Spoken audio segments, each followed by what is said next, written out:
السلام علیکم ورحمۃ اللہ۔ وعلیکم السلام ورحمۃ اللہ وبرکاتہ۔ جی کلاس آغاز کرتے ہیں۔ اچھا آواز آپ سب کو کلیئر آ رہی ہے؟ جی میم آ رہے ہیں۔ الحمدللہ۔ جی الحمدللہ۔ جی ٹھیک ہے۔ اچھا میم جی ایک شروع کرنے سے پہلے چھوٹا سا ایک ہے کہ اگر کسی کو ہم نے لنک دینا ہو تو جو آپ کے نمبر آیا ہوتا ہے زوم پہ وہ دینا ہوتا ہے؟ ہاں جی، ٹھیک ہے ٹھیک ہے۔ اور اگر کسی کو ایڈ کروانا ہے تو پھر آپ سسٹر ریحانہ سے کہہ دیں، جہاں لنک آتا ہے نا وہ ایڈ کر لیں گی وہاں بھی اس نمبر کو، ٹھیک ہے؟ چلیے ٹھیک ہے، تھینک یو تھینک یو۔ یا انجم سے کہہ دیں یا ریحانہ سے کہہ دیں، ان کے نمبر تو آپ کے پاس ہوں گے ماشاءاللہ سے۔ جی میم گروپ میں ہے۔ ہاں جی، وہ دارالخلد اکیڈمی میں نا ان کو ایڈ کر لیں گی، پھر وہاں سے لنک وہ لے لیں گی۔ ادروائز یہ جو لنک آپ کے پاس آتا ہے اسی لنک پہ ساری کلاسز ہوتی ہیں۔ جی جی جی ٹھیک ہے، thank you ma'am, thank you. جی جی کلاس آغاز کرتے ہیں۔ نحمدہ ونصلی علی رسولہ الکریم، اما بعد فاعوذ باللہ من الشیطان الرجیم، بسم اللہ الرحمن الرحیم۔ ربی اشرح لی صدری ویسر لی امری واحلل عقدۃ من لسانی یفقہوا قولی واجعل لی وزیرا من اہلی۔ اللہم فقہنا فی الدین، ربنا زدنا علما، اللہم انا نسألک علما نافعا، رزقا طیبا وعملا متقبلا۔ ربی یسر ولا تعسر وتمم بالخیر، آمین ثم آمین یا رب العالمین۔ جی ہم لوگوں نے پہلی جو پڑھی تھی اپنی آیت نمبر آئی تھنک کہ 13 تھی، تو اس میں اس کی تھوڑی سی تفصیل جو ہے پچھلی آیت کی، اس میں میں نے آپ کو بتانا تھا کہ اللہ تعالیٰ نے شریعت کی روح سے جو آپ صلی اللہ علیہ وسلم اور قرآن و سنت میں جو حصے مقرر کیے گئے ہیں، ان میں حصے کس طرح سے ہیں ذرا تھوڑا سا اس کو سن لیجئے تاکہ آپ کے ذہن میں واضح ہو جائے۔ وراثت جو ہے الحمدللہ باقی تو آپ پڑھ چکے ہیں، کلالہ کی میراث بھی آپ نے پڑھی، سگے رشتے، عینی رشتے، لاتی اور خیافی بہن بھائی، ان سب کا تعارف تو آپ سب جانتے ہیں۔ اب اچھا اس میں دیکھیں کہ اگر باپ نہیں ہے یا باپ نہیں ہے تو پھر اس صورت میں کن کے یعنی اور حصے جو اللہ تعالیٰ اسبا کے طور پر، نسلی طور پر یعنی کن کے حصے اللہ تعالیٰ مقرر کرتے ہیں۔ یہ احادیث کی روح سے میں آپ کو بتاؤں گی، ٹھیک ہے؟ دادا کا حصہ جو ہے سیدنا عمران رضی اللہ تعالیٰ عنہ فرماتے ہیں کہ ایک شخص رسول اللہ صلی اللہ علیہ وآلہ وسلم کے پاس آ کر کہنے لگا میرا پوتا مر گیا ہے، مجھے اس کے ترکے سے کیا ملے گا؟ پوتا یعنی مر گیا، اب باپ نہیں ہوگا نا، اس کا دادا ہوگا۔ تو آپ صلی اللہ علیہ وآلہ وسلم نے فرمایا چھٹا حصہ۔ وہ چلا گیا تو آپ نے اسے بلا کر کہا تیرے لیے ایک چھٹا حصہ ہے اور ہے، پھر اس کی وضاحت کی کہ یہ دوسرا چھٹا حصہ تمہارے لیے بطور خوراک۔ اور ترمذی میں جو الفاظ ہیں وہ ہے لقا اسبہ، یعنی بطور اسبہ، یعنی تمہاری نسل ہے اور اسبی رشتہ ہے، تمہارا نسل ہے تمہاری، تو اس لیے اس میں سے تمہارا حصہ جو ہے 1/6 بنے گا۔ اسی طرح دادی اور نانی، اب جب ماں نہیں ہوتی تو آپ صلی اللہ علیہ وآلہ وسلم نے جدہ یعنی دادی یا نانی کا چھٹا حصہ مقرر کیا۔ اگر ماں فوت ہو گئی ہے، دادی اور نانی زندہ ہے تو پھر ان کا 1/6 حصہ ملے گا۔ اگر بیٹی اور ایک پوتی ہو تو اب یہ دیکھیں یہ ایک بیٹی اور ایک پوتی ہے، اب جب کوئی نہیں ہوگا تو آپ صلی اللہ علیہ وآلہ وسلم نے فرمایا کہ بیٹی کو نصف ملے گا، پوتی کو چھٹا حصہ تاکہ 2/3 پورے ہو جائیں۔ اور مونث اولاد کا زیادہ سے زیادہ حصہ جو مقرر کیا گیا وہ یہی ہے، باقی بہن کو ملے گا، ٹھیک ہو گیا؟ اگر یہ ایک بیٹی اور ایک بہن ہو تو اس کے بارے میں جو ایک شخص تھا وہ آپ صلی اللہ علیہ وآلہ وسلم کے پاس آیا اور اس نے سوال کیا کہ جس نے مرتے وقت ایک بیٹی اور ایک بہن چھوڑی ہے، تو پھر آپ صلی اللہ علیہ وآلہ وسلم نے بیٹی کو آدھا حصہ دیا اور بہن کو بھی آدھا حصہ دیا، ٹھیک ہے؟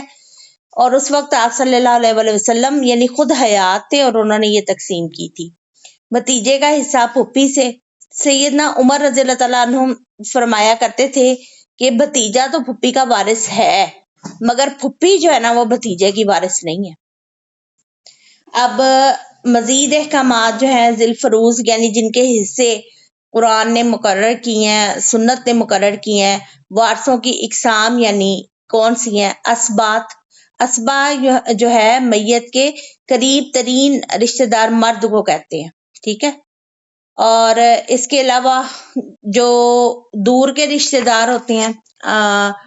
ان میں یعنی اسبا کے بعد پہلے اسبا کو تلاش کیا جائے گا، سب سے پہلے اولاد کو دیکھا جائے گا، پھر اسبا کو تلاش کیا جائے گا، پھر اوپر کی طرف، پھر چچا میں سے بھی ان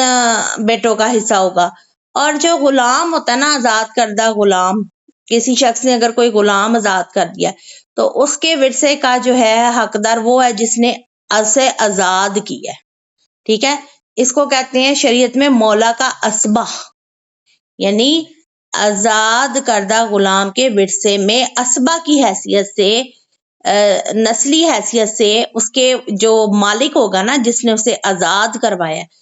اس کا حصہ بنے گا۔ ظاہری بات ہے غلام اپنی جائیداد کوئی بھی نہیں بنا سکتا نا، لیکن جب وہ آزاد ہو جاتا ہے تو پھر ظاہری بات ہے اللہ تعالیٰ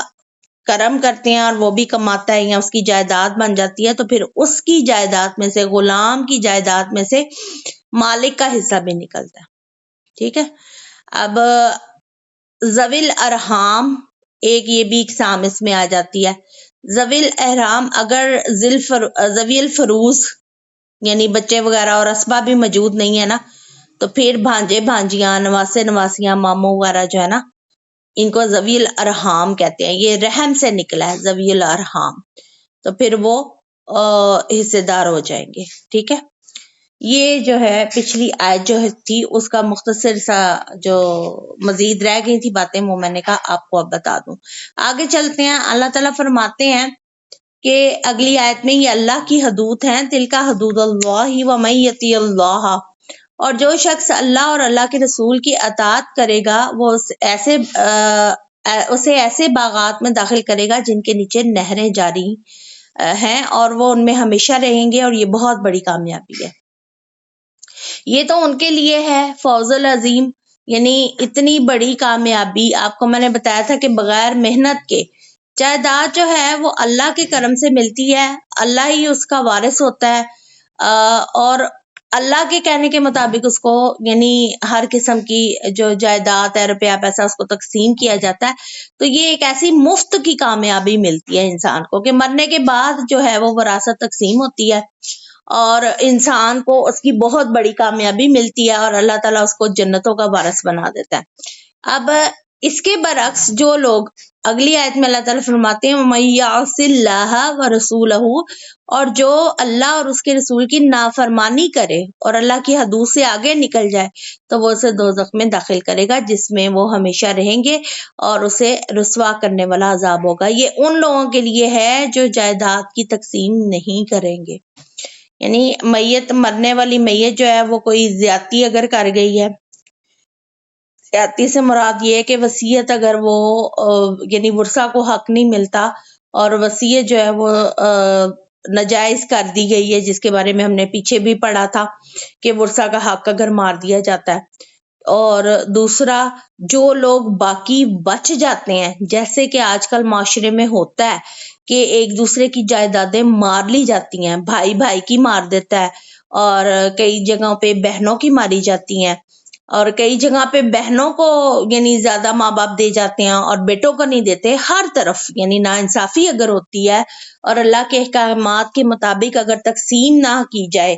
تو پھر اس کے لیے اللہ نے وعید سنائی ہے اور اس کے لیے اللہ نے حدود مقرر کی ہیں کہ اگر ان میں سے کوئی تجاوز کرے گا وہ ہمیشہ کے لیے جہنم کے عذاب میں مبتلا رہے گا۔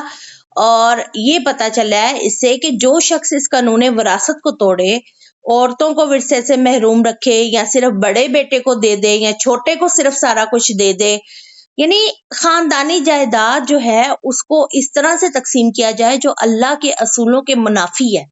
جو اللہ تعالیٰ نے حصے مقرر کر دیے ہیں اس کے خلاف ہے، تو پھر ان کے لیے اللہ تعالیٰ نے عذاب علیم جو ہے وہ یہاں پر بلکہ عذاب مہین یعنی رسوا کرنے والا عذاب نہ صرف دنیا میں ہوگا بلکہ آخرت میں بھی ان کو ہوگا، اور اللہ تعالیٰ کہتے ہیں کہ ایسا انسان جو ہے وہ اس میں مبتلا رہے گا، ٹھیک ہے۔ اور پھر آپ کو میں نے اکثر بتایا بھی ہے کہ آخرت کا فقر جو ہے اس سے آپ صلی اللہ علیہ وآلہ وسلم نے پناہ مانگی، اور ہم مسلمانوں کو بھی تاکید کی ہے کہ آخرت کے فقر سے پناہ مانگیں کہ جس میں انسان نے کسی کا حق مارا ہوگا، نہ صرف روپے پیسے کا بلکہ کسی کی غیبت کی ہوگی، چگلی کی ہوگی، ناانصافی کی ہوگی، تو پھر ان کی نیکیاں جو ہیں، پہاڑوں کی جو وہ نیکیاں لے کے آئے ہوں گے، وہ ان لوگوں کو دے دی جائیں گی کہ جن کی حق تلفی کی گئی ہے۔ اور پھر وہ انسان جو دنیا میں اتنی نیکیاں کرتا رہا، اتنے دسترخوان بچھاتا رہا، بڑے کھانے کھلاتا رہا، یا پھر وہ بڑے ہاسپٹل بنا جاتا ہے لیکن جائیدادیں دوسروں کی ماری ہوتی ہیں یا حق مارا ہوتا ہے دوسرے کا، وہ ساری نیکیاں جو ہیں وہ بانٹ دی جائیں گی کن میں؟ جن کا حق مارا ہوگا۔ اور پھر وہ اتنی زیادہ یعنی تقسیم ہوں گی کہ اس انسان کے پاس کچھ نہیں رہ جائے گا، اپنی نیکیاں نہیں رہیں گی۔ پھر اللہ تعالیٰ کہیں گے کہ ابھی بھی لوگوں کے حقوق تم نے دینے ہیں، تو اب ان کے گناہ جو ہیں وہ اٹھاؤ۔ تو یہ جو معاملہ ہے یہ آخرت میں ہوگا، یہ آخرت کا فقر ہے۔ تو اللہ تعالیٰ مجھے اور آپ کو اس آخرت کے فقر سے بچائے، اور ہم سب کو جو ہے وہ اپنی رحمت میں اور امان میں رکھے۔ آگے چلتے ہیں، اگلی جو آیت ہے، یہ جو اگلی آیت ہے اس کا ٹاپک اب بدل گیا۔ وراثت کے جتنے قوانین تھے وہ آپ سب نے سمجھ لیے جو سورہ نساء میں بیان ہوئے تھے۔ صرف ایک جو قانون ہے کلالہ کا، وہ انشاءاللہ تعالیٰ آپ اس سورہ کے اینڈ میں دوبارہ اللہ تعالیٰ نے بیان کیا ہے وضاحت کے ساتھ، اس کو انشاءاللہ تعالیٰ پڑھیں گے۔ تو ابھی آگے چلتے ہیں۔ اگلا ٹاپک جو ہے آیت کا جو ہے وہ بالکل ہی یعنی تبدیل ہو گیا ہے۔ اس میں ہے اللہ تعالیٰ فرماتے ہیں وَاللَّاتِي يَأْتِينَ الْفَاحِشَةَ مِنَ نِسَائِكُمْ۔ اب یہ ہے کہ تمہاری عورتوں میں سے جو بدکاری کی مرتکب ہوں اور ان پر اپنے میں سے 4 آدمیوں کی گواہی لو، اور اگر وہ گواہی دے دیں تو انہیں گھر میں بند رکھو یہاں تک کہ انہیں موت آ جائے، یا اللہ ان کے لیے کوئی راہ پیدا کر دے، یا کوئی دوسری سزا اللہ تجویز کرے۔ اچھا، یہ زنا کی سزا، ٹھیک ہے، اس میں احکام وراثت کے بعد اللہ تعالیٰ نے دوسرے معاشرتی برائیوں کا جو ذکر ہے وہ شروع کیا ہے، جس میں سر فہرست زنا اور فحاشی ہے۔ آپ نے اور میں نے پڑھا تھا کہ شیطان جو ہے وہ تنگ دستی اور فحاشی کا جو خوف ہے نا، فحاشی کی طرف انسان کو راغب کرتا ہے۔ تو زنا کے لیے جو گواہوں کا اللہ تعالیٰ نے نصاب مقرر کیا نا، وہ ہے 4 مرد۔ اب یہ سارے مرد جو ہے یہ عاقل، بالغ اور قابل اعتماد ہونے چاہیے۔ ایسا نہیں ہو سکتا کہ 2 مرد اور 4 عورتیں گواہی دے دیں۔ آپ نے پہلے جو گواہی لین دین کی پڑھی تھی نا سورہ بقرہ میں، اس میں 2 عورتیں گواہی دے سکتی تھیں ایک مرد کی جگہ، لیکن یاد رکھیے جو زنا کی سزا ہے نا، جو زنا کی حد مقرر ہونی ہے، اس میں جو سزا ملے گی وہ 4 مردوں کی گواہی پر ہی سزا ملے گی۔ یعنی 4 مرد، اور وہ بھی مرد ایسے ہوں جو کہ عاقل بھی ہوں، عقل مند ہوں، بالغ ہوں اور قابل اعتماد، ٹھیک ہے، کیونکہ عورت کی گواہی صرف مالی معاملات میں قابل قبول ہے، یہ بھی یاد رکھیں، حدود میں نہیں ہے۔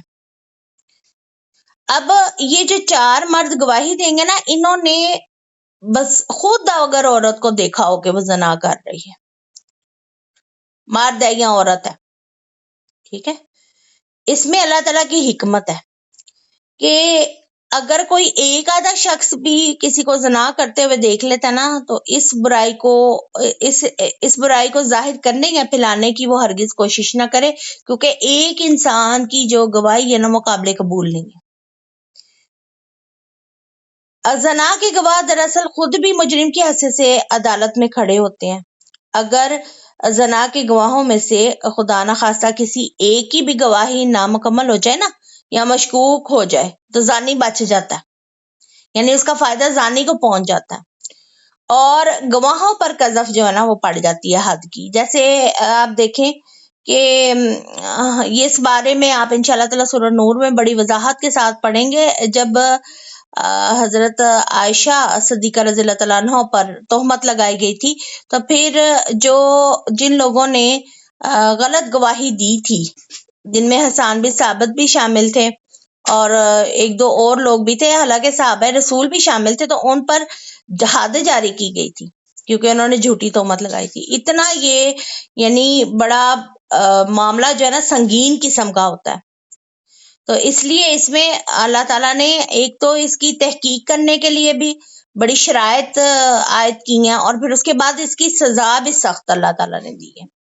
اگلی آیت نمبر 16 میں واللذانی یأتیانی ہا منکم، یہاں پر واللذانی جو لفظ ہے نا، یہ اس میں اللہ تعالیٰ نے کہا ہے کہ اور تم میں سے جو مرد اور عورت اس فعل کا ارتکاب کریں انہیں ایذا دو، یعنی دو کا صیغہ یہاں استعمال ہوا ہے، ٹھیک ہے۔ یہ زنا کرنے والے دو مرد بھی ہو سکتے ہیں آپس میں، آپ کو پتا ہے کہ ہومو سیکس میں بھی کوئی اگر مبتلا ہے،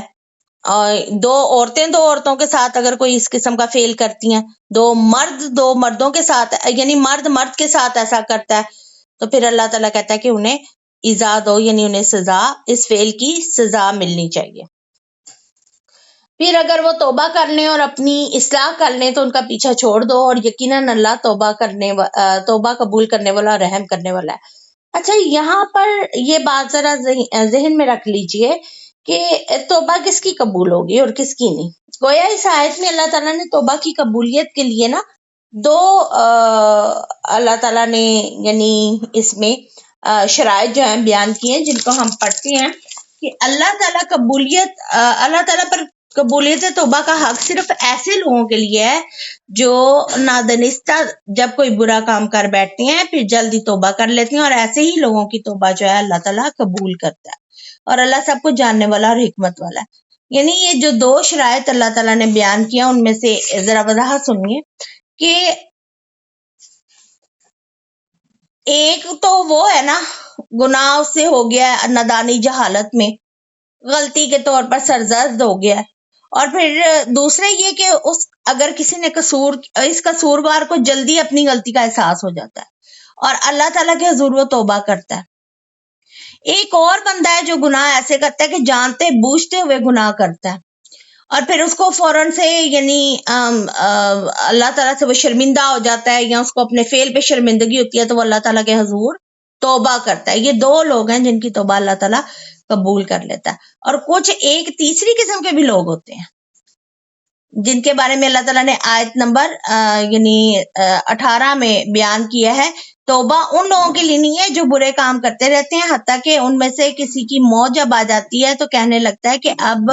میں توبہ کرتا ہوں، نہ ہی ان لوگوں کے لیے جو کفر کی حالت میں مر جاتے ہیں، اور ایسے لوگوں کے لیے ہم نے دردناک عذاب تیار کر رکھا ہے۔ اب اس میں جو ہے اللہ تعالیٰ نے فرما دیا کہ جو ڈھیٹ بن جاتے ہیں، یعنی ایسے انسان جو گناہ در گناہ کرتے رہیں اور پھر کہیں کہ ہم توبہ کر لیں گے، چلیں اللہ تو ہمیں معافی کرنے والا ہے، ابھی تو یہ گناہ کا مزہ چکھ لیتے ہیں، چاہے وہ کوئی بھی گناہ ہو تو اس کو وہ یعنی اصرار کے ساتھ کرتے ہیں،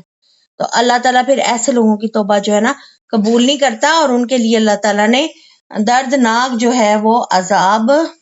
مقرر کیا ہے۔ اسی طرح جب انسان پر نزع کا عالم طاری ہو جاتا ہے، یعنی اس کو اپنی موت سامنے نظر آنے لگ پڑتی ہے اور روح قبض کرنے والے فرشتے اس کو سامنے نظر آ جاتے ہیں، تو توبہ کا وقت اس وقت بھی ختم ہو جاتا ہے، کیونکہ وہ دارالامتحان سے نکل جاتا ہے نا۔ امتحان تو یہ ہے کہ غیب میں رہ کر اللہ تعالیٰ کے سارے احکامات ماننے جائیں، اور جیسے ہی غیب کے پردے ہٹتے ہیں اور پھر انسان اگر توبہ کرے تو ایسی توبہ جو ہے نا وہ بالکل بھی قابل قبول نہیں ہے۔ ٹھیک ہو گیا؟ یہ ایک اہم بات ہے جس کے بارے میں آپ نے ہر گناہ کے بارے میں یعنی یہی اصول، اور بالخصوص یہاں پر جو فحاشی کا گناہ زنا کا بتایا جا رہا ہے، اور زنا کے بارے میں آپ کو ایک بات بتا دوں کہ آپ یہ جانتے ہیں کہ جو شادی شدہ اگر مرد یا عورت زنا کریں گے تو ان کو رجم کی سزا ہے۔ اچھا، یہ گھر میں بند رکھنا، اور یہ اس وقت تک تھا قانون جب تک کہ یہ رجم کی سزا جو تھی وہ نہیں آئی تھی، اور پھر اس کے بعد کوڑے مقرر کر دیے گئے تھے، 100 کوڑے تھے جو اگر غیر شادی شدہ جو ہے زنا کرے۔ اللہ تعالیٰ ہم سب کو ایسے گناہوں سے بچائے، اور جو لوگ ایسے گناہ کرتے ہیں اللہ تعالیٰ ان کو بھی یعنی ان سے